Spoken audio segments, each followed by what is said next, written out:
The best beer store in the West, with 2 stores at Shop 2, number 13 Adelphi Boulevard, Point Cook, and 78 Pierce Street, Altona. Hopheads offers one of the widest selection of local and international craft beer in Victoria. Follow us on Facebook and Instagram at HopheadsAU. Hopheads, we're here for beer. George's on Vista is the local bistro at Fraser Rise in Caroline Springs, situated at the George Cross Soccer Club at City Vista Reserve. You can now get takeaway Thursday, Friday and Saturday nights between 5 p.m. to 7:30 p.m. Phone your order through on 7021 0555 between those times, or you can pre-order your meals by emailing info@georgesonvista.com.au. But orders must be received by 5 p.m. on the day required. Get behind local business and order your next takeaway dinner from George's on Vista. 46 City Vista Court, Fraser Rise, in the heart of Caroline Springs.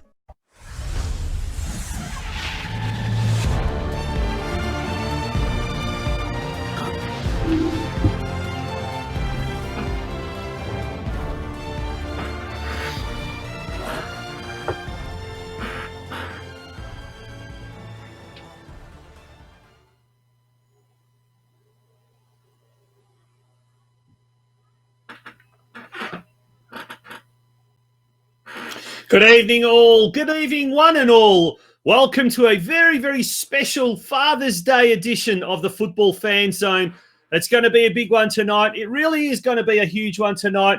It's going to be, match day 7 of our Hopheads Football IQ Fan Zone. A big one tonight to tell us all about it.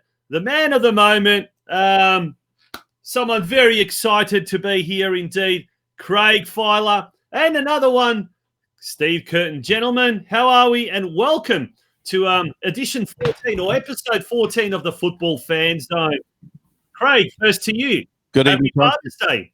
Thank you. Same to you guys. Hope you had a great day. Hope you've been nice and relaxing and been out there doing lots of stuff. Oh, no, you can't, because we're not allowed. Happy Father's Day to you. Anyway, we had some good news, didn't we? Geelong smashed Essendon in that other sport. There you go. The Cats are looking good for the finals, guys. Yeah. Sorry, something important there. What could that possibly be, Craig Filer? We're in lockdown for another 3 weeks. Yeah. Woo-hoo! Let's have a party. Fantastic. What a complete... Actually, we can't have a party because there's only one party in Victoria, and that is the Labor Party. Boom, boom. Okay. Gents, tonight, Steve, who have we got tonight? Oh, the crowd goes wild. Who have we got? The crowd is going wild. Sounds like having... a Boca Juniors game, perhaps. Yeah. Anyway, good evening, guys. Had a good day here. We've been out and done a bit of training at the. I hope I'm not glowing like I've been out in the sun too much, but been out at the Oval today and made the most of the nice weather. And what a good day it was out there too. It was beautiful spring weather, and hopefully more of that to come after the winter is now behind us, and there will be a lot to look forward to in the coming weeks, no doubt. And tonight we've got a lot to look forward to as well, because it's match day 7, and it's the Hobson's Bay derby between Altona Magic and Yarraville Glory. So it's exciting times to see how these two teams from the heart of the West represent themselves. And there can only be one winner, as Craig has said in the comments. Who is your money on? Not that we encourage any kind of betting, but who would you keep tonight? Tonchi and Craig, back to you. Well, that's going to be a good one, isn't it? It's going to be a very interesting one. Who knows? Who knows? My money is on, well, let's have a look at the actual... he's patting the fence again. Do you see that? Yeah. Look, He's got a knack. Steve, explain to us about this trend, if you like. Look at that, those colours in red. Yeah, well, look, I'm not a mathematics teacher or wizard or protege or anything like that, but judging by that pattern there, the odds suggest that we're due for an Altona Magic win tonight, looking at that pattern. But can Yarraville Glory cause a change of standard operating procedure in this round of 16? Yeah, that will be interesting, Craig. Yeah, can Altona Magic win? Will they be the favourites tonight, statistically speaking? Well, look, there's a wily old fox in grey, Moran, who's going to be representing Altona Magic, and thrown in the deep end after the head coach of Yarraville Glory, Paul Donnelly, somehow magically pulled a fetlock in the warm-up and is unable to take the stage today. So he's put in one of his senior players in Andrew Taylor, who's going to come in at late notice and hopefully bring the win home for glory. So yeah, looking forward to Hobson's Bay, the derby. Yeah, if we look at the actual the fixtures, I guess that we've seen so far. Round of 16 fixtures there. Sebastopol Vikings defeated Williamstown. North Geelong defeated Hoppers Crossing. St Albans progressed to the next round after defeating Meadow Park. Brimbank Stallions overcoming Collingwood City. Barwon Soccer Club doing the same over George Cross. And on Thursday night, in a very, very entertaining duel, Steve, Goldsmith Bears came out on top over the Melbourne Knights. Yeah, that's right. And you can see with that family tree how it's all coming together. And the winner of tonight's game looks set to play the winner of Thursday night's game between Corio and Sunbury United, which is going to be an exciting match to round out the final match of the round of 16 in the Hopheads Football IQ quiz. Now, we must say that that does not, the way that looks on screen, it doesn't mean that Sebastopol will play North Geelong, St Albans will take on Brimbank, etc., etc. That's just saying who has progressed through the next round. Upon completion of the Thursday night game between Corio and Sunbury, we will actually have a live draw on Thursday night to actually see who will be paired up in the quarter. Oh, you're making more work for us. Yeah, look, we're just adding a little bit more suspense to the whole situation and really making it just, filled with a little bit of uncertainty, pretty much like the current situation we find ourselves in Victoria. But tonight, it's all about Altona Magic and Yarraville Glory. What did you call it, Steve? The Hobson's Bay Derby, did you? I did, yeah. Hobson Bay Derby, yeah, that's what it is. It's the Hobson Bay Derby, yeah. Well done, good stuff. Gents, we're going to quickly let you guys go off for a couple of seconds while you guys get yourselves ready for the news. And it's going to be a very, very short news desk today, and then we're going to get straight into it. Don't go away. You're tuning into the Football Fan Zone.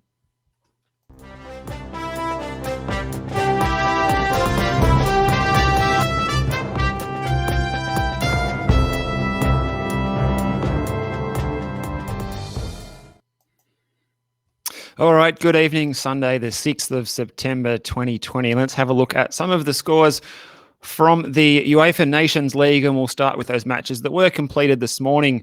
We saw Denmark 0, Belgium 2, Portugal 4, Croatia 1. So bad news for Tonch there, unfortunately. Sweden 0, France 1, Estonia 0, Georgia 1, Cyprus 0, Montenegro 2. A 10-man Iceland against a 10-man England. Saw an England 1-0 victory. Another red card in the Azerbaijan-Luxembourg game, with Luxembourg getting up 2-1. And then moving into the matches that were completed a little earlier in the piece again, North Macedonia 2-1 over Armenia. The big derby, the battle for the Rock, Gibraltar and San Marino. Gibraltar getting up 1-0 in the Group 4 there. Netherlands 1-0 over Poland, Romania and Northern Ireland 1-1, Slovakia 1, Czech Republic 3, Belarus 0, Albania 2, Italy 1, Bosnia-Herzegovina 1, good result for Bosnia there, Scotland and Israel also 1-1, Norway 1, Austria 2, Lithuania 0, Kazakhstan 2, Moldova 1, Kosovo 1, Ukraine 2, Switzerland 1, Finland 0, Wales 1. Good result for Mr. Filer there. And if you're curious about the having an appetite for knowing the result of the Hungary-Turkey game, it was Hungary getting up 1-0 there. Russia 3, Serbia 1. That match was a few days ago. And Slovenia, Greece 0-0. Bulgaria, Ireland 1-1. Germany and Spain, that was a 1-1 as well at the start of the match day. And as was Latvia and Dora was 0-0, and Faroe Islands getting up in a thrilling come-from-behind result. Cracking free kick in that game as well. In injury time, Faroe Islands 3, Malta 2. That is a wrap of the UEFA Nations League, and there is some matches coming up tonight at 11 p.m. Andorra versus Faroe Islands. Big one for Mr. Filer again there. Wales They're hosting Bulgaria, 11 o'clock tonight. And then moving into those matches in the early wee hours of the morning, 2 a.m. sees Ireland and Finland, and Slovenia, Moldova, Hungary, Russia. And a little later, 4:45 kickoff, Malta, Latvia, Kosovo, Greece, Switzerland, Germany, Serbia, Turkey, Spain, and the Ukraine. And then there's more matches coming up on Tuesday. I won't read all of those because you're probably getting bored right now. Yeah, some big results in there. That Portugal-Croatia one was a bit of a shock for me, Steve. I didn't think going down 4-1. That's a big result for a big defeat for the Croats. Yeah, I watched that game, and it was, although, obviously without Rakitic, without Modric, you're always going to be up against it. But the Portuguese just looked absolutely on fire. And one of the commentators actually mentioned that, like, he's watched quite a fair few of these games, European Nations League games, and the Portuguese just look really, really good. So, and look, 4-1 is actually a flattering scoreline. I think they hit the post 3 times in the first half, the Portuguese. They were just on fire. Mind you, that was without Ronaldo. So pretty... Who? Huh? Who? Without Cristiano Ronaldo. We don't need him, obviously. No, absolutely not. Who's Yeah. he? Who's he? Yeah. But tonight, Wales playing, Craig? Yeah, playing Bulgaria tonight. So, looking forward to watching that one tonight. I'll be staying up and having a look at that. I think 11 o'clock kickoff, Steve, I think, isn't it? 11 o'clock, right? That's not a bad time slot. Yeah, I'll have a look at that. I was watching the game the other night where they played, can't think who they played the other night. Who did they play? Finland. Finland. And they're a very, very young squad now, Wales. I think Gareth Bale is the oldest player at 31. So, it wasn't too long ago that Gareth Bale was the youngest in that squad, and now he's the oldest in that squad, and looking to educate some of the youngsters on life as a professional football player, I suppose, playing in the international circuit. So, looking forward to that one tonight. 2 wins will be a great start for us. Gents, I think we've pretty much that's it. That's it of the news desk. Is there any other news happening around the country, fellas? No, it's been pretty quiet for the last couple of days. Steve has got anything? That's about it, mate. A-League's all done. We've got the Dolan Warren medal coming up, I think, this week, though. So we'll keep you posted as to who is successful on the virtual red carpet there. I mean, the NPL leagues are all happening around Australia, so there's quite a fair bit of action happening there as well. Good to see some football being played in Australia.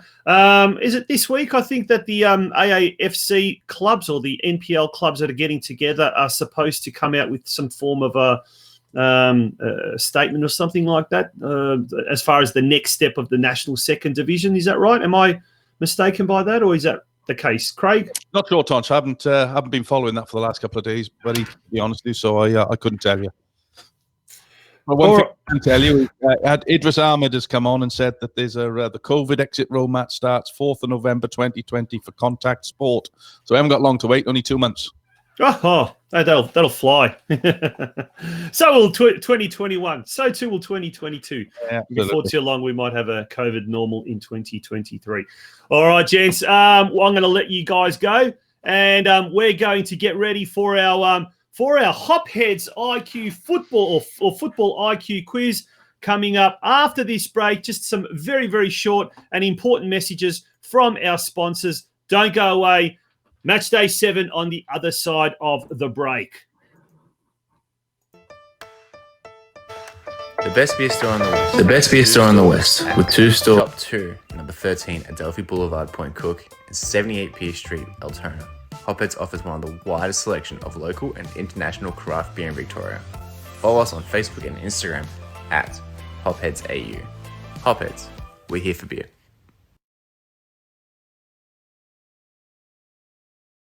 George's on Vista is the local bistro at Fraser Rise in Caroline Springs, situated at the George Cross Soccer Club at City Vista Reserve. With the current COVID-19 pandemic, we've adjusted our menu and our business times. You can now get takeaway Friday and Saturday nights between 5 p.m. to 7:30 p.m. You can phone your order through on 7021 0555 Friday and Saturday nights between those times, or you can pre-order your meals by emailing info@georgiesonvista.com.au. but orders must be received by 5 p.m. on the day required. Check out our full menu and weekly specials on our website, georgiesonvista.com.au. Get behind local business and order your next takeaway dinner from Georgie's on Vista, 46 City Vista Court, Fraser Rise, in the heart of Caroline Springs.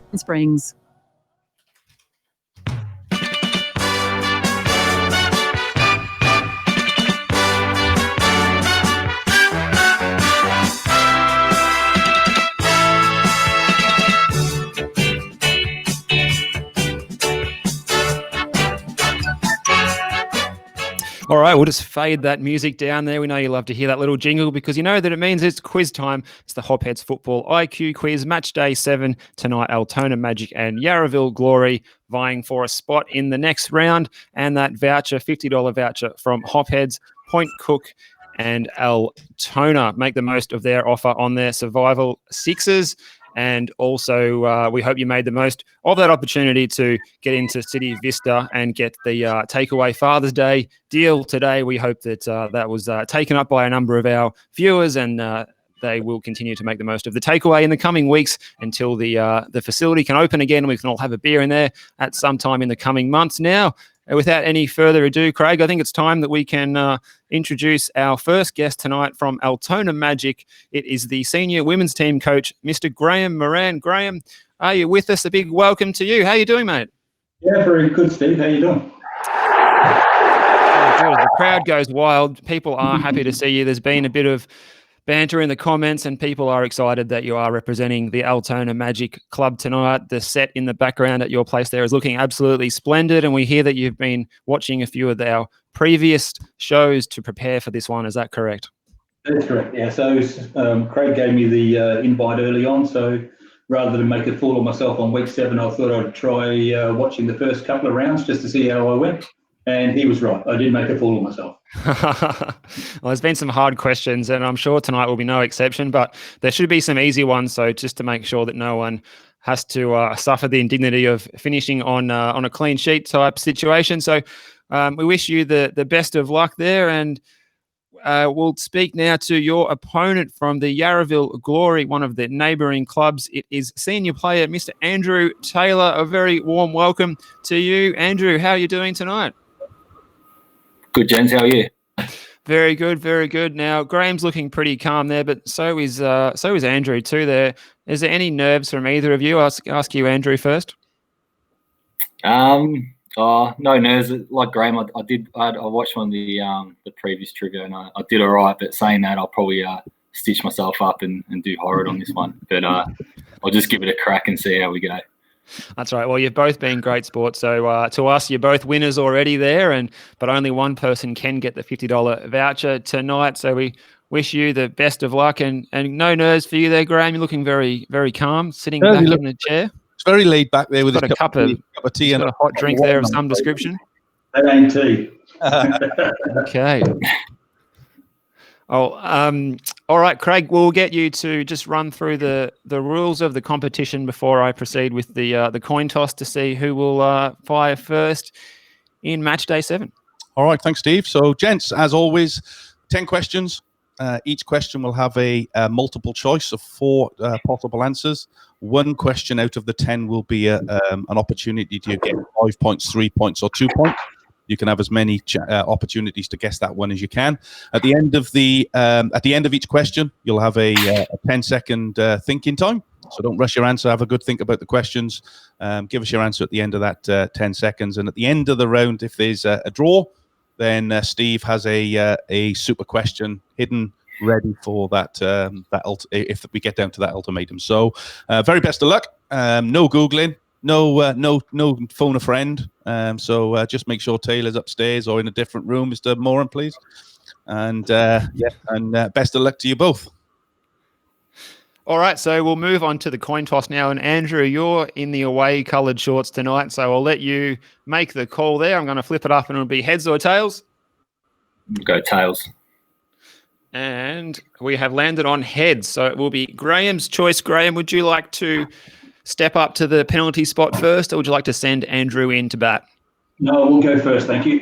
He's going to step up and take the question A responsibility. So Graham will have question A set of questions, and Andrew will have the question B set of questions. So Andrew will be going first for his 10, followed by Andrew as well. So we'll get the first question up on the screen in a moment, and that will be coming to you from Craig, and it will be Graham's chance to get on the scoreboard with question 1 in match day 7. And here comes that first question. Okay, Graham, first question up for you. In 2017 MPL Victoria Grand Final, Bentley Greens defeated Heidelberg United 2-1 after extra time. Where was that match played? Was it at A, Epping Stadium, B, Amy Park, C, Lakeside Stadium, or D, Olympic Village? Your 10 seconds starts now.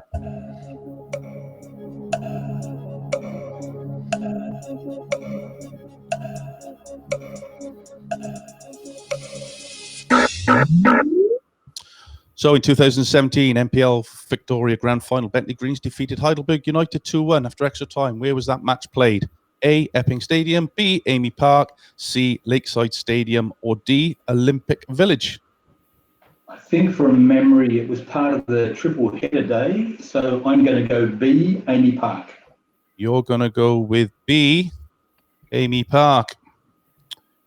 Is he correct for the first point on the board? No, he's not. It was actually played at C, Lakeside Stadium. Lampros Honor scoring the winning goal in extra time for the Greens, and played under lights at Lakeside Stadium on Sunday, the 10th of September 2017. That's right, almost 3 years ago today. Now it's over to Big Red, as he's known, to try and take advantage of that one and get 1-0 up with the next question. Okay, which of these clubs is not involved in Victoria's state leagues? Is it A, Bunyip District, B, Mitchell Rangers, C, Epsom Scorpions, or D, Macedon Blues United? Your 10 seconds starts now.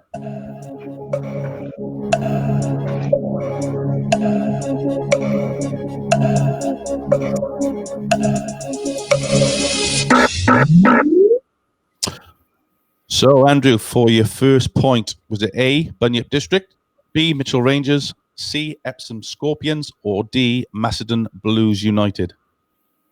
Complete punt. I'll go with D. Sorry, that was D. B, Mitchell Rangers, yep. No, D. Sorry, Macedon. Macedon, yep. Okay, Macedon Blues United for 1 point and get on the scoreboard. Is he correct? No, he's not. It's Epsom Scorpions. Bunyip District play in Bunyip in League 5 South. Mitchell Rangers play in Broadford in State League 5 North. Macedon Blue United play in Doncaster in State League 5 East and affiliated with Manningham United Blues. Epsom Football Club, known as the Scorpions, complete in the Bendigo Amateur Soccer League. So after one question each, it's zip all. All right, we'll go back to Graham now for his question 2. And they've had some pretty good players, that Epsom Scorpions, just quietly as well. Now, here's question 2 for Graham. Okay, great. Midfielder Marco Bresciano earned 84 caps and scored 13 goals for the Socceroos. Before his big move to Italy's Serie A, which NSL club did he play for? Was it A, Carlton Soccer Club? Was it B, Gippsland Falcons? Was it C, Heidelberg United? Or was it D, Collingwood Warriors? Your 10 seconds starts now.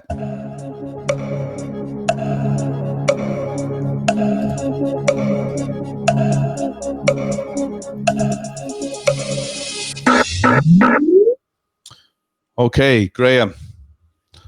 From memory, I think he was part of the Carlton crew, so I'll go A. You're going to go with A, Carlton Soccer Club. Is he correct? He is. He gets himself on the board. Yes, it was Carlton Soccer Club. Bresciano played 28 times, scoring 6 goals for Carlton before his move to Empoli in 1999. Bresciano also played in Serie A with Parma, Palermo, and Lazio. All right, there you go. Graham breathes a sigh of relief. He's on the board, and now it's up to Andrew Taylor to equalise at 1-1 with his question 2. Can he do the business here? Okay, question number 2 for you. In 1993 World Cup qualifying tie at the Sydney Football Stadium, the Socceroos needed a penalty shootout to overcome Canada. Who was the Socceroos Who was the Socceroos who made 2 critical saves in that shootout? Was it A, friend of the show, Zelko Kalac? Was it B, Mark Bosnich? Was it C, Mark Schwarzer? Or was it D, Tony Franken? 10 seconds starts now.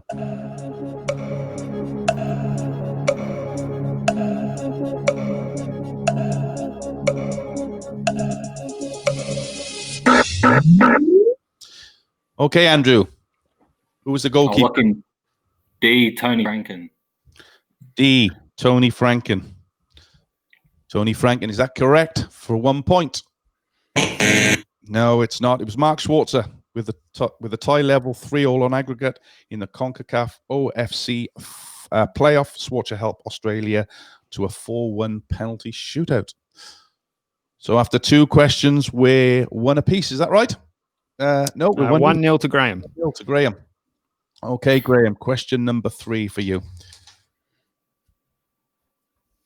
Which Melbourne Victory player kissed the then Prime Minister's John Howard's head after receiving his 2007 A-League Grand Final winners medal? Was it A, Archie Thompson, B, Fred, C, Christian Sarkis, or D, Kevin Muscat?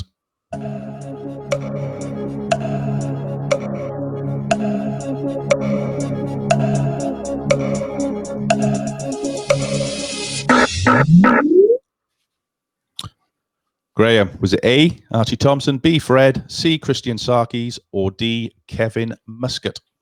I'm going to have to go to the point cook boy and go Archie Thompson, A. Archie Thompson, A, is your answer.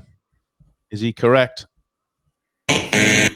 No, he's not. It was Christian Sarkis who came on, actually, Gray, as a substitute and was introduced to allow Archie Thompson to a standing ovation as he departed after scoring 5 goals. Sarkis himself didn't just run down the clock, instead curling in the side's 6th goal from 20 yards before kissing the PM's bald head.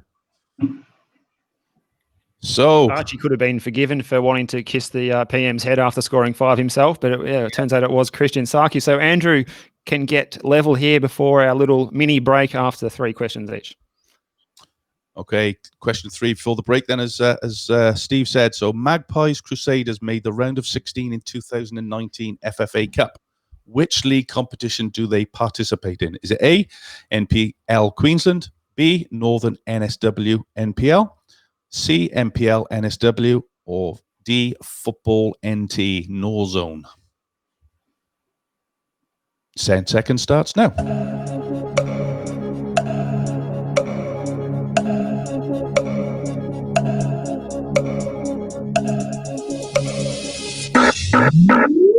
So, Andrew, Magpies Crusaders play in which league? NPL Queensland, Northern New South Wales NPL, NPL New South Wales, or Football Northern Territories? I'll look in B, Northern New South Wales NPL. Northern New.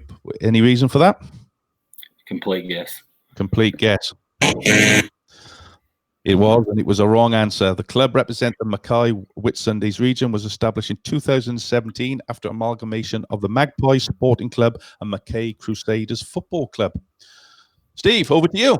All right. Well, it seems like so far we can just take a bit of a deep breath and have a bit of a sigh of relief now because Graham is on the board. Andrew, I'm sure, will be on the board very soon. There's still a long way to go in this quiz, and there is that 5-point question on offer with the Who Am I's in the second half. So certainly a long way to go. So, you guys have been met by some savage questions, it turns out, tonight. But let's turn our attention away from the questions and ask you first, Graham. Now, you're the women's coach at Altona Magic. Do you want to tell us a little bit about your involvement at the club in football and your career in coaching and what have you around Altona and beyond, if you like?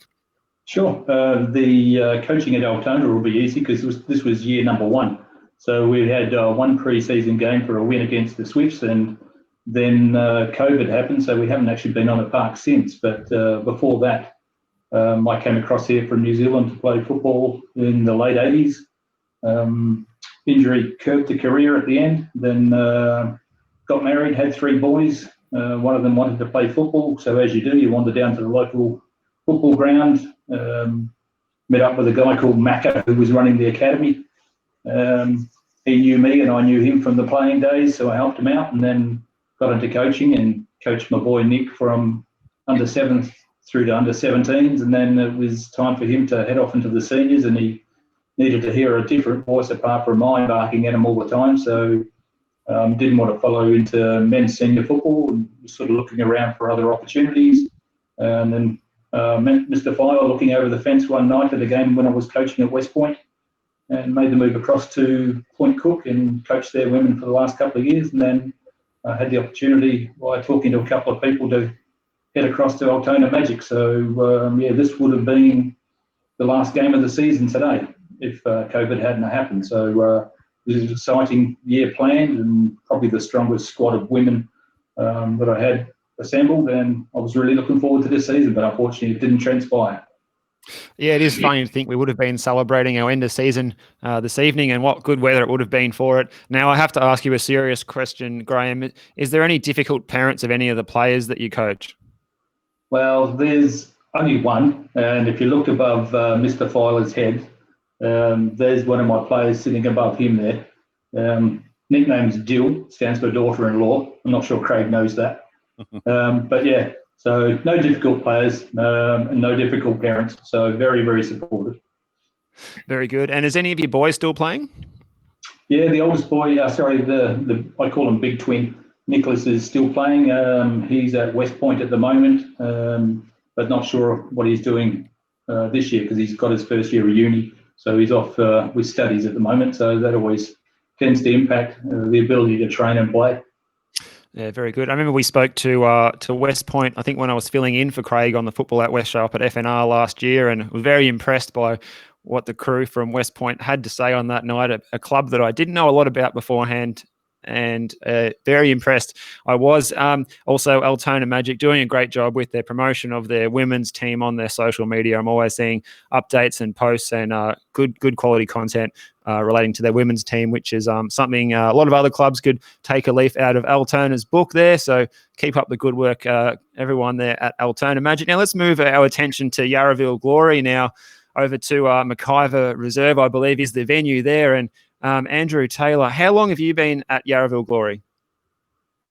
This would have been my 4th season if it went ahead. So yeah, a few years now. Yep. And in that time, have you had any personal highlights that stand out since you've joined? And also, where did you join from before that?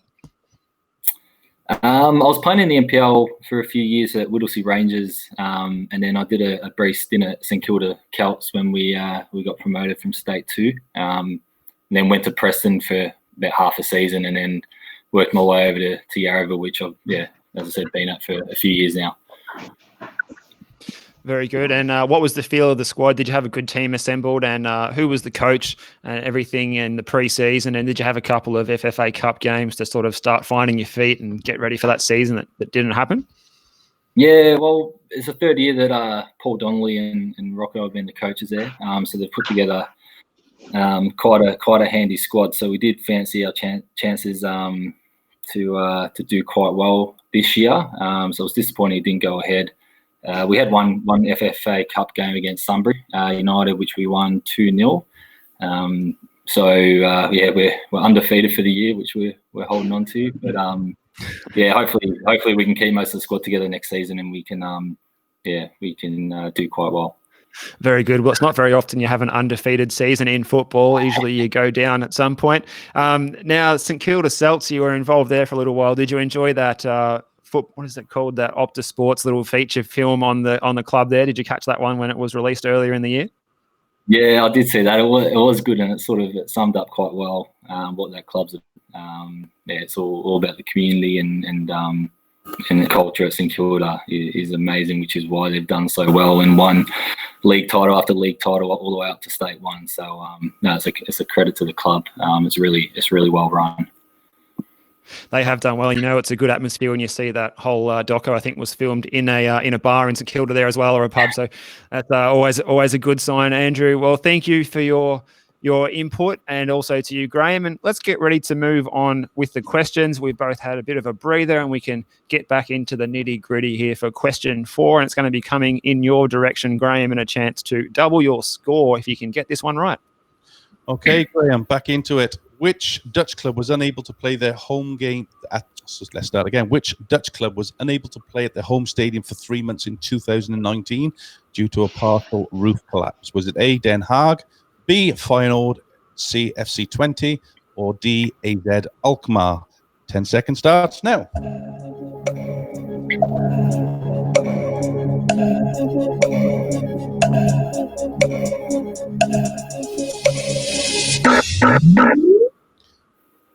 So, Graham, was it A, Den Haag, B, Feyenoord, C, FC Twente, or D, AZ Alkmaar? Going to go complete guess and go C, SC20. FC Twente. FC Twente. Is he getting another point on the board?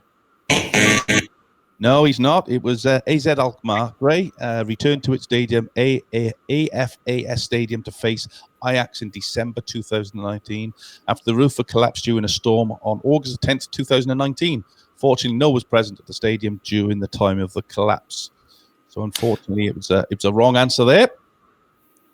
Yeah, and that image there, it's just a little bit of a snapshot of it. But if you do Google that AZ Alkmaar Stadium roof collapse, it's a pretty shocking image from across the other side of the pitch when you look at it. Anyway, that's all fixed now, so that's good. Let's go on to question 4 for Andrew. Okay, Andrew, are you ready? Yep. Okay, the Socceroos defeated Hungary 3-0 in a friendly in Budapest in 2000. What was thrown onto the field as part of a protest during that match? Was it A, tennis balls, B, Hungarian forints, which is coins apparently, C, dead fish, or D, tomatoes? Your 10 second starts now.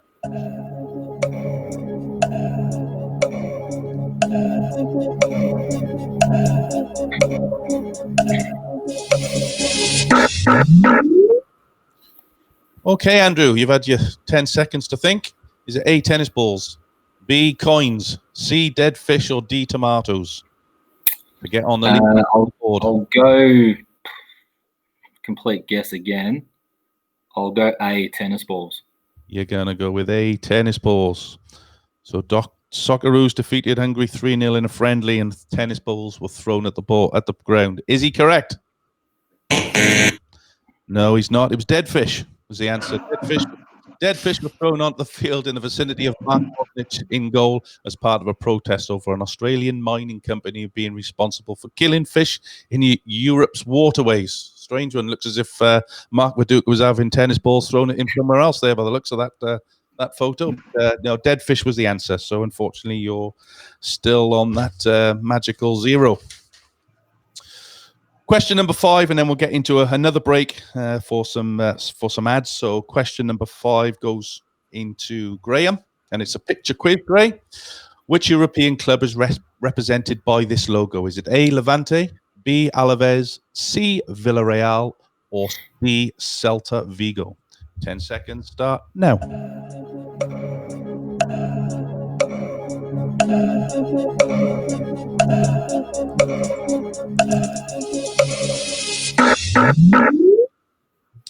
Okay, Graham, is it A, B, C, or D?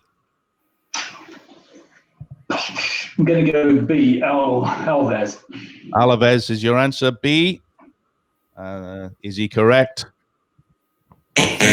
No, he's not. It's Celta Vigo. So on top of the cross sits a sky blue shield with 2 C letters for Club Celta. In 1923, Celta became one of the several Spanish clubs that were granted patronage by the Spanish crown and entitled to use the royal in their name and the royal crown on their badge.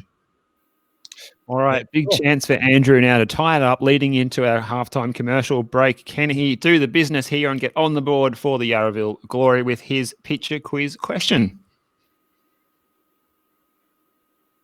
Come on, Andrew, get us tied up with halftime. Which European club is represented by this logo? Is it A, Nîmes, B, Reims, C, Reims, or D, Monaco? 10 seconds starts now.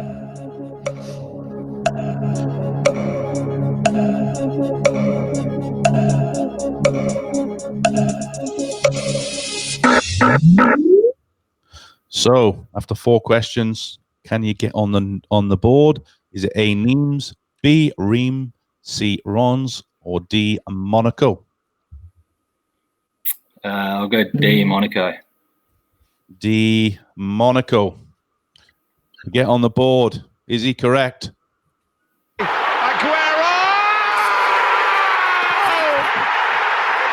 He absolutely is. He's nailed it right on the break. The current logo for AS Monaco was envisaged in 2014. The crown represents the princely sovereignty of the house and principality. All right, well done, Andrew. You can breathe a sigh of relief. You're on the board and it's locked at 1-1, so it's a tight contest as we go inside into the change rooms for half time, and we'll be back with you very soon for the second half after a word from our fantastic sponsors. If you're interested, you can also become one as well. Please get in touch with the program, and we will be back with you for the second half of the questions shortly. George's on Vista is the local bistro at Fraser and Caroline Springs, situated at the George Cross Soccer Club at City Vista Reserve. With the current COVID-19 pandemic, we've adjusted our menu and our business times. You can now get takeaway Friday and Saturday nights between 5 p.m. to 7:30 p.m.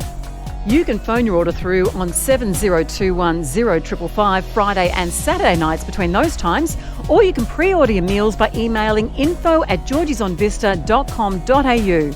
But orders must be received by 5 p.m. on the day required.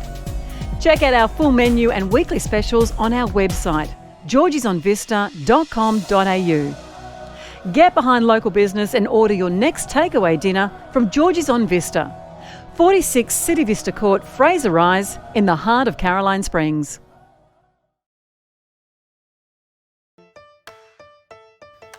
The best beer store in the West, with 2 stores at Shop 2, number 13, Adelphi Boulevard, Point Cook, and 78 Pierce Street, Altona. Hopheads offers one of the widest selection of local and international craft beer in Victoria. Follow us on Facebook and Instagram at Hopheads8. Hopheads, we're here for beer. There you go. We're back from our commercial break for the second half there, and be sure to get in touch with Hopheads, Altona and Point Cook, and get your survival sixes while and we Steve in Yarraville. and soon to be in Yarraville. That's correct. Looking forward to that, and looking forward when they get their store down in Geelong West. That'd be nice too. I'm sure they're planning that at the moment, as they're planning the official Football Out West double IPA or whatever that may choose to be. Now, and also a big thank you to our George's on Vista as well. Make sure you make the most of the opportunity to order your takeaway Friday and Saturday nights. Now, let's go back to the questions, back to the quiz. And it's 1-1 here. It is all to play for in the second half. Let's see who can get on a roll. And it's time for the all-important Who Am I's, where there is 5 points on offer. You can have a guess at any time with any of the clues that we give you, and you are not locked out with a wrong answer. If you're not sure, you can pass and move on to the next clue. Over to you, Craig. Okay, Graham. I finished my career at Bolton Wanderers in 2006 with 77 national team caps and 288 club appearances to my name. For 5 points, who is it?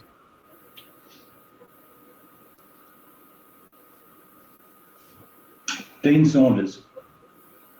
Dean Saunders, great answer. It's a good stab. It's a great answer. Question number 2, please, Tonch. I've won 1 Coppa Italia, 1 Serie A title, and a Confederations Cup silver medal for 3 points. Who am I?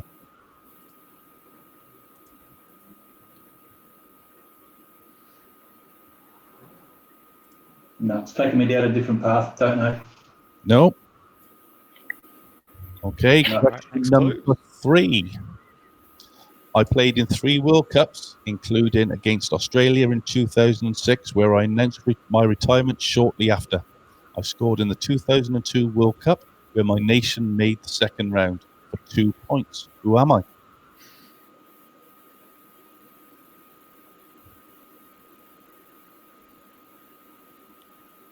No. Got me. No.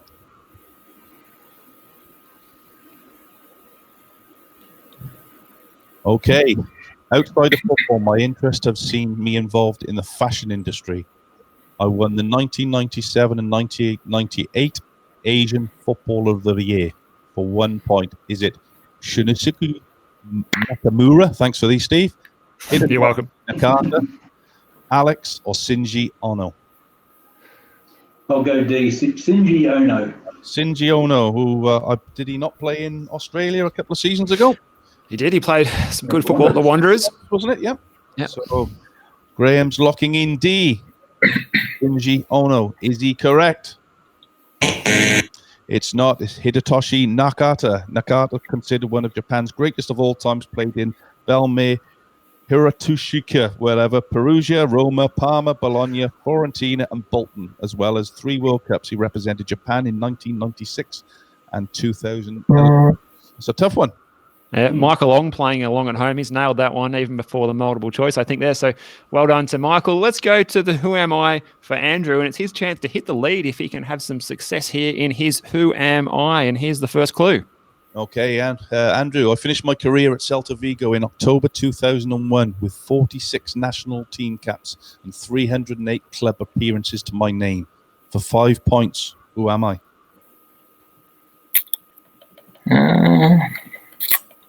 I don't know. No one's popping out to me at the moment. Nobody? No? Want to move on? All right, next clue. I've achieved 3rd place at the World Cup as well as winning an under-20 World Cup for 3 points. Who am I? No, still no clue. Still no clue. Paul Donnelly saying Tyler's on fire. Taylor's on fire. An academy retirement. I've completed a thesis, acted as the Deputy Secretary General of FIFA and the Chief of Football at AC Milan. For 2 points, who am I? An academic. Academic. I haven't got a clue. No idea. No? Okay. I've won the Serie A 4 times, along with the 1 Champions League title with AC Milan for 1 point. Who is it? Is it A, Paldo Maldini, B, Zvonimir Boban, C, Rui Costa, or D, Filippo Inzaghi? I'll go Inzaghi. You're going to go D, Filippo Inzaghi. This to go into the lead. Is he correct? No, he's not. It's Zvonimir Boban, who is born in 1968. Boban played for Dinamo Zagreb, Bari, Milan, and Celta Vigo. He represented Yugoslavia seven times at senior level before representing the newly independent Croatia 49 times, scoring 12 goals, and captained the side in the 1993 Euros and the thrilling World Cup debut in 1998. So you didn't get that one right, but I can tell you who did get it right was Michael Long. Got it right again. He was straight in there on that 2-pointer. So well done, Michael. It's a shame you didn't have a club to play for, mate, and you could have been in the competition. Or you Maybe next year, Michael. Maybe, Michael. There's always next year, mate. Always. All right, so it's still 1-1 here. So let's see if we can get someone on the board with question 7 that we're on now. Okay, Graham. Question 7, and this is guess the player based on clubs that they played for, and they are in a sequential order. Okay, guess the player based on the clubs they've played for. Sydney United, Sanfrecce Hiroshima, Crystal Palace, Al Arabi, Sydney FC. Is it A, Alex Brosk, B, Steve Corica, C, Tony Popovich, or D, David Kearney?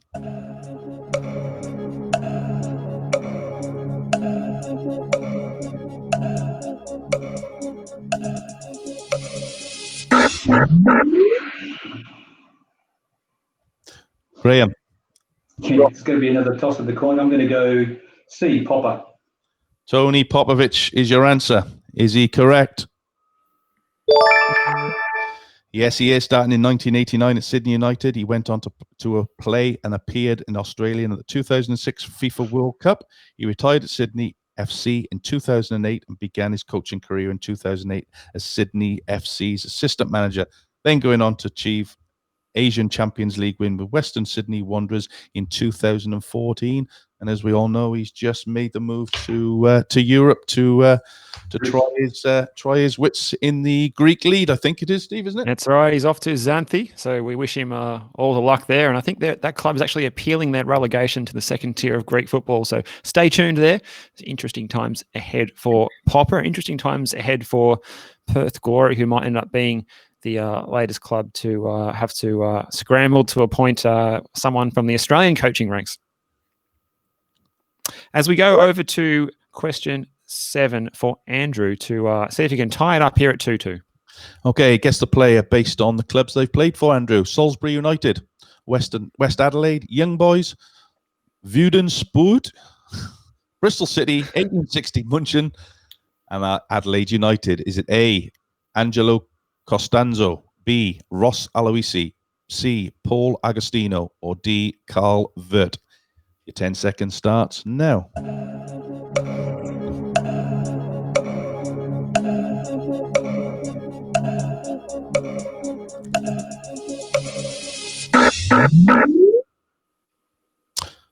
Andrew, to level the score with Graham at 2 points all.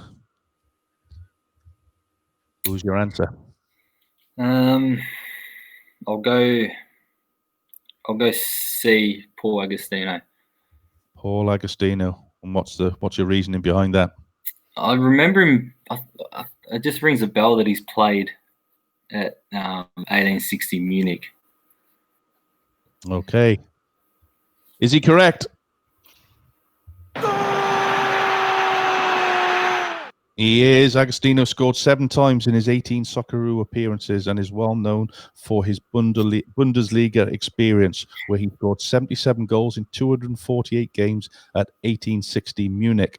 After coming home to play for Adelaide United, he returned to Munich, where his wife Monica was born. He has since opened a soccer school called Munich Soccer Camp. Well done, and that gets you to 2-2 with 3 questions left to play each. All right, who's going to be on a roll in the last 3 questions? It's back over to Graham to see if he can take the lead again with his question number 8, and it's the pixelated player round. Oh, okay, so very simple, Graham. Who is the EPL player in the image? Is it A, Michael Bridges, B, Ian Hart, C, Eric Bakker, or D, Jacob Burns? Your 10 second starts now.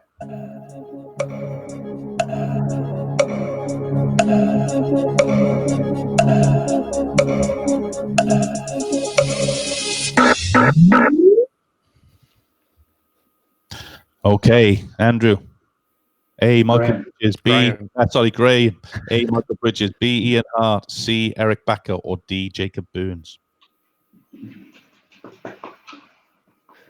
I'm going to say B, Ian Hart. B, Ian Hart. Is he correct? Well done, Graham. The Irish left-back played 213 times for Leeds in his 459-game professional career. A dead ball specialist, he also managed 28 goals for the team from Elland Road, who are back in the Premier League after a long absence this year, and really looking forward to watching them. And I think the first game is against Liverpool, isn't it, in just a couple of days' time? That's it, this weekend. Yep. Bring it on. Well done, Graham. Now let's see if Andrew can respond with his pixelated player question. It's going to be coming up on the screen in just a moment. Okay, Andrew, same for you. EPL player in this image, please. It's A, Gilles Grimondi, B, Paul Merson, C, Davor Suker, or D, Freddie Lumberg. 10 second starts now.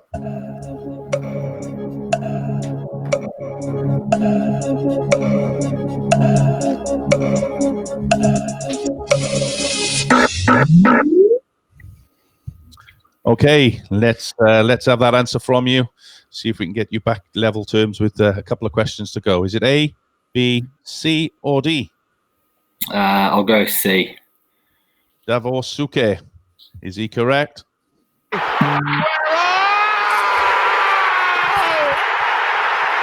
Yes, he is. Well done, Andrew. Back on the board, and somebody's phone's going off in the background, so that's nobody coming through with answers. Otherwise, there'll be a steward's inquiry, and Tonchi won't be happy. Over to question number 9. Don't anger Tonchi. Don't anger Tonki. Mad and possessed. Okay, question number 9. Melbourne City won the 2020 W League Grand Final on the 21st of March this year. How many championships did it take for the W League club in total? Was it A2, B4, C5, or D6?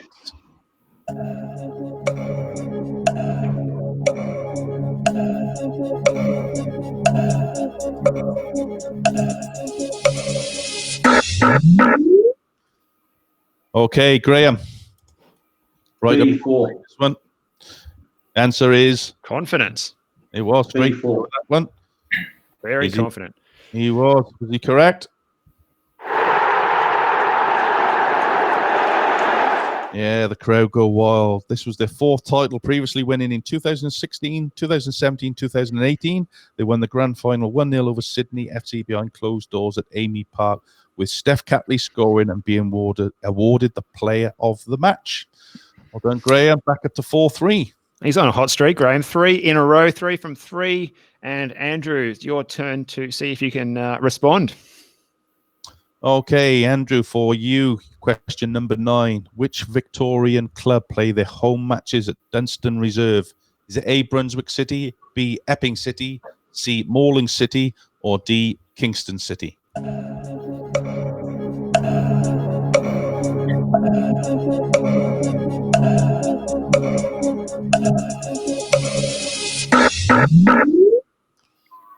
Okay, let's have your answer. Is it A, B, C, or D to draw level? Looking A, Brunswick City. What's your reason for that? We play against them, so it just rings a bell, the name of the ground. Yep, absolutely. Is he correct? Of course he is. Located in Peacock Street, Brunswick West, this is the home ground of Brunswick City, the club founded in 1970 and plays in the NPL2 competition. So, with one question left each, tied at 4 points or. Steve, you best get that question ready. I've got the tiebreaker ready, guys. It's on standby. Both guys on a hot streak here with 3 in a row. Question number 10. Which Danish footballer has made the most EPL appearances, Graham? Is it A, Peter Schmeichel, B, Kasper Schmeichel, C, Christian Eriksen, or D, Tommy Sorensen? 10 seconds start now.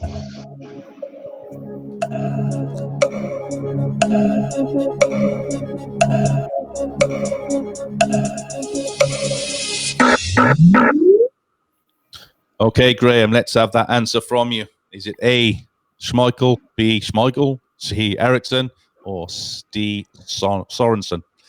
I'll go Schmeichel the Elder, A. You're going to go with Peter Schmeichel, the Manchester United legend, to get to 5 points. Is he correct? No, he's not. It was Tommy Sorensen. The big keeper went on to play at Melbourne City in the A-League and leads the way with 364 appearances. Peter Schmeichel is on 310, Christian Eriksen on 226, and Kasper Schmeichel on 209. So, after 10 questions, Altona Magic finish on 4 points. The Big Red, as the messages keep coming up. Can you tell us what the Big Red stands for?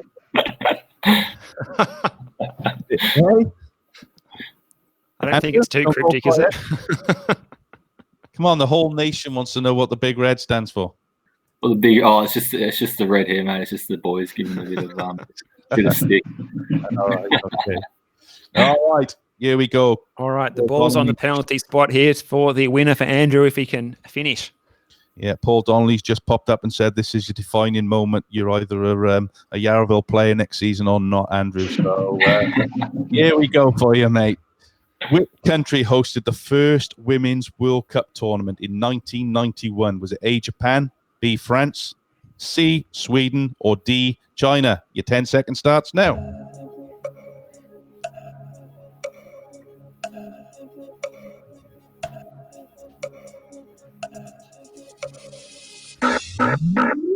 Okay, just in case any answers are coming through, let's get a quick answer from you. Is it A, B, C, or D? Complete guess. I'll go B, France. Gonna go B, France. For the match, is he correct?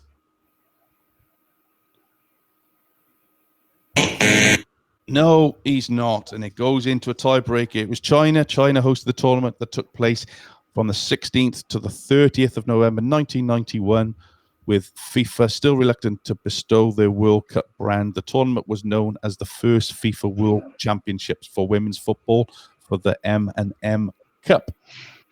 So, Steve, after 10 questions, we finished with our first tiebreaker. You've been had that question ready for 7 weeks, mate. That's it, mate. We've been waiting, thinking we'll have a tie, and it's finally happened. So well done for Graham and Andrew for letting us use our tiebreaker question. Now, the way it was going to work here is in true sort of shootout style. What I'll do is I'll toss a coin, and then I'll let one of you will choose who goes first or second. You're both going to be answering the same question, and it's going to be nearest to the pin. Whoever can get closest to the answer, it will be a number, will be the winner of tonight's quiz and go through to the next round. So this time I'll get Graham to choose heads or tails. Heads. He's gone heads, and there you can see heads it is. Would you like to go first or second in the guess? Second, thank you. Going to go second. All right, Andrew, the question will be coming to you, and then Graham. Guys, we need a quick answer on this because obviously of it being on the show. So you've got 3 seconds to answer this question. Yeah, and we may need to get a calculator out just because our mathematics brains are probably fizzling out Sunday evening. Okay, so the tiebreaker question, and it will be the following. And I don't think we have the visual, so I'm just going to read it out. So if you need to hear it repeated, I can say it again. All right, so nearest to the pin, Thierry Henry played for Arsenal 258 times. How many goals did he score for the club? And your answer, Andrew, I'll write it down. Sorry, you're breaking up a bit. Okay, that's all right. All right, we'll just repeat that again. Hopefully I'm all clear and you can hear me okay. Thierry Henry played for Arsenal 258 times. How many goals did he score for the club? I think he's frozen there, mate. I think he's... have we got another question there, Steve? Hello, I'll just read out the same question. Sorry, guys. Yeah, I got your back. Sorry. That's all right. Okay, we'll try one more time. Thierry Henry played for Arsenal 258 times. How many goals did he score for the club? How many goals? Oh, geez. So just a wild guess. 185. Sorry? 185. 185 is the guess for Andrew. Graham, same question to you. Thierry Henry played for Arsenal 258 times. How many goals do you think he would have scored for the club? 147. 147. Okay, those answers are locked in. Now, the official number of goals that Thierry Henry scored for Arsenal in his 258 games is 175. And by my reckoning, that makes Andrew our winner tonight in a shootout. So congratulations, Andrew, on the win, and Graham as well on making it a great contest. How about that, Craig? We've had our first tiebreaker question. How exciting. Yeah, that was good. Actually, I thought it was more than that. And Michael Long, actually, when Graham said 147, Michael Long's put 146, and I didn't know what the answer was. So I was looking at Graham as if he's just about hit that on the head. But Michael Long is not the everything we think he is. He actually is human, and he does get questions wrong, Steve. So well done to Andrew on getting that right, and you will be the 7th club through to the quarterfinals. So congratulations, Andrew. Thanks, guys. Well done, Graham. Cheers, Andrew. Good luck.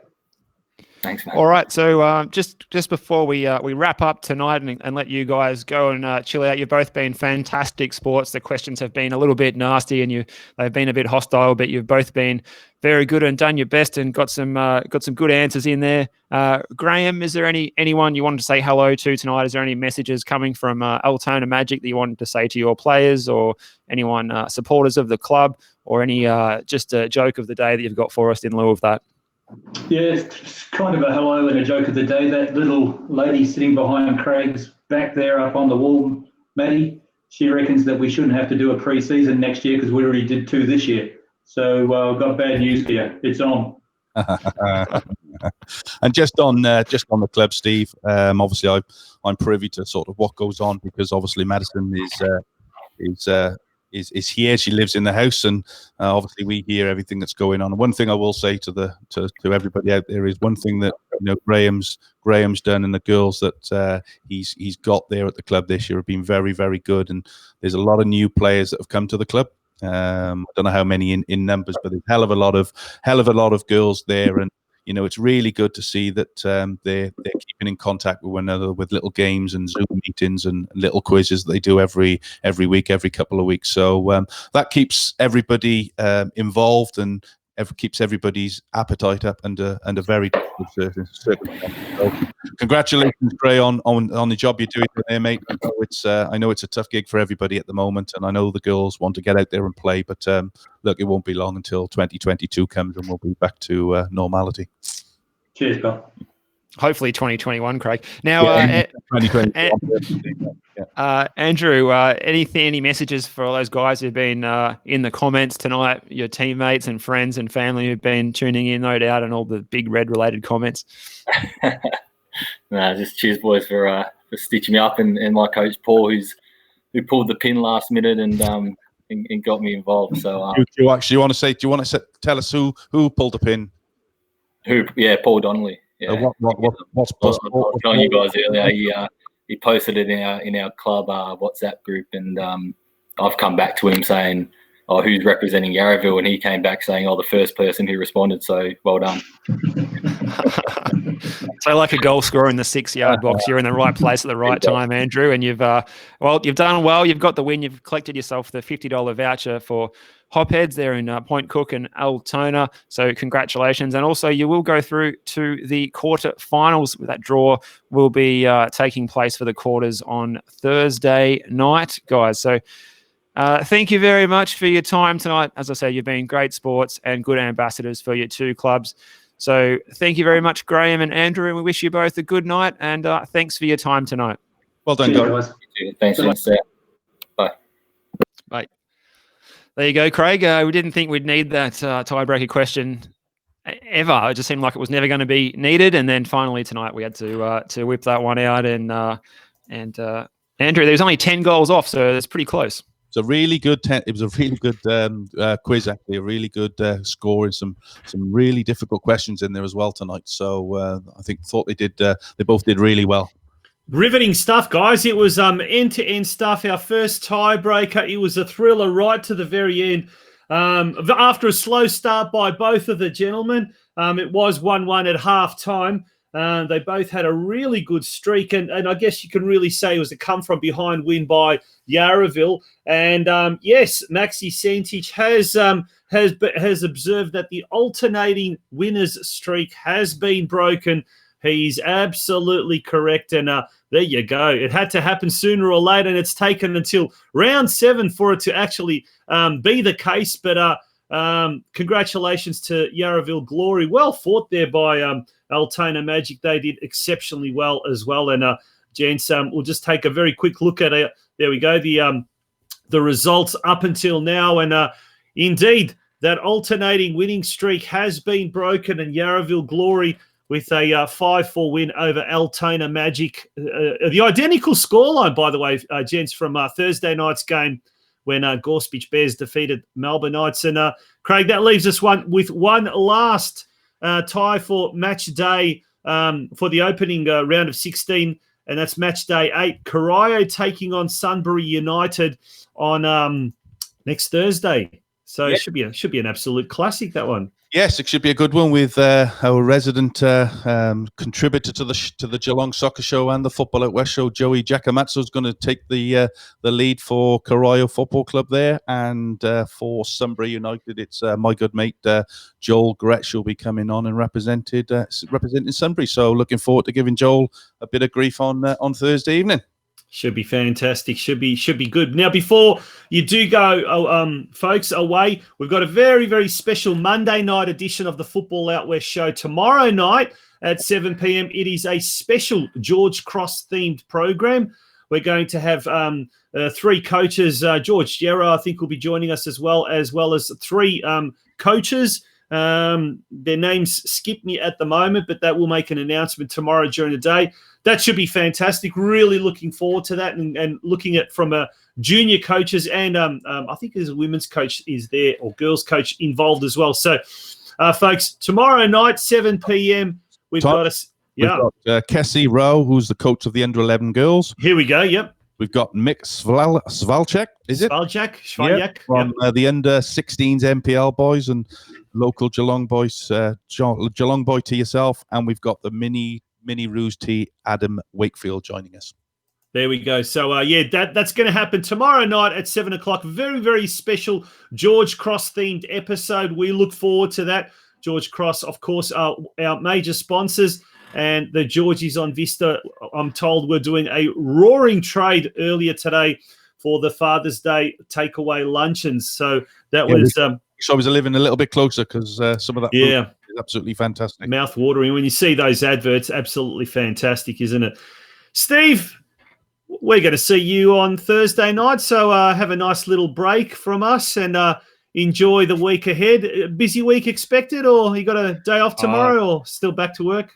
Actually, I do have a day off tomorrow, so it's looking forward to it. No questions to write tomorrow, and sun will be out, so can't wait. And sadly, won't be able to chat to you guys tomorrow night, but I'll do my best to get over that, and we'll hold out for Thursday evening. And as we saw in the comments there from Michael on, it's the Dolan Warren medal night on Thursday night. So while we're on air for that final match day 8, we'll be able to tell you who is the big winner. Could it be Alessandro Diamante getting the medal perhaps on Thursday night? Look forward to that. And just on behalf of both of us as well, Steve, great job with the questions over the last. Oh, brilliant! Look, and for those that don't know, we actually put these questions together ourselves. Steve's taking it on with my new role, new job starting. Taken on the last couple of weeks, and the questions have been fantastic, Steve. So massive well done on them, mate. They're not meant to be easy. The quiz is not meant to be easy for anybody. It's to try and extend those muscles and them thought processes in your head. So you've done a superb job, mate. So thanks very much. You can have a couple of days off now, and I've sent. Thanks, guys. Appreciate it very much. Thank you. I second that. It is a very time-consuming. It's a laborious task of creating 20 plus questions, and plus all of the layouts that are involved as well. So fantastic job. And the stuff that we do, guys, we don't this is not something we we'll actively say it, because I'm sure Tonch is going to bring it up about the sponsorship. This is something we do for fun, guys. This is not something we do to make money out of. We're looking for sponsors all the time to try and help us develop and become better each week. So you can imagine how long it takes to put 20 sets of questions together. I've done Thursday night's questions today, and it's taken me about 5 hours. So stuff that we do to try and engage with everybody in the football community to keep everybody's peckers up, so to speak, over this coronavirus problem that we have. So if you can help us in any way, shape, or form, we would certainly welcome it with open arms. Absolutely. Now, before you go, as you can see, we're urging you to show your support and become a member of the Football Out West Show. It's easy. Just go to the following website, www.patreon.com/Football Out West Show, and you can join up very, very easily, very simply, very quickly. It's not a big ask, and you can even just provide a donation if you don't want to become a member. And that's it from us here on. If you're a business or you know somebody that would be interested in helping with the sponsorship, then please get in contact with Tonchi or myself, and we'll forward details of the costs involved and what we're looking for. But it's not just the Patreon. We are looking for businesses to get involved, as George's on Vista has done, and we're very grateful for George's and Hopheads for getting involved with us, and it helps us to run the shows. But more help we can get, the better the show will be. Absolutely. On that note, good night. Good night. Good night. The best beer store in the West, with 2 stores at Shop 2, number 13, Adelphi Boulevard, Point Cook, and 78 Pierce Street, Altona. Hopheads offers one of the widest selection of local and international craft beer in Victoria. Follow us on Facebook and Instagram at HopheadsAU. Hopheads, we're here for beer.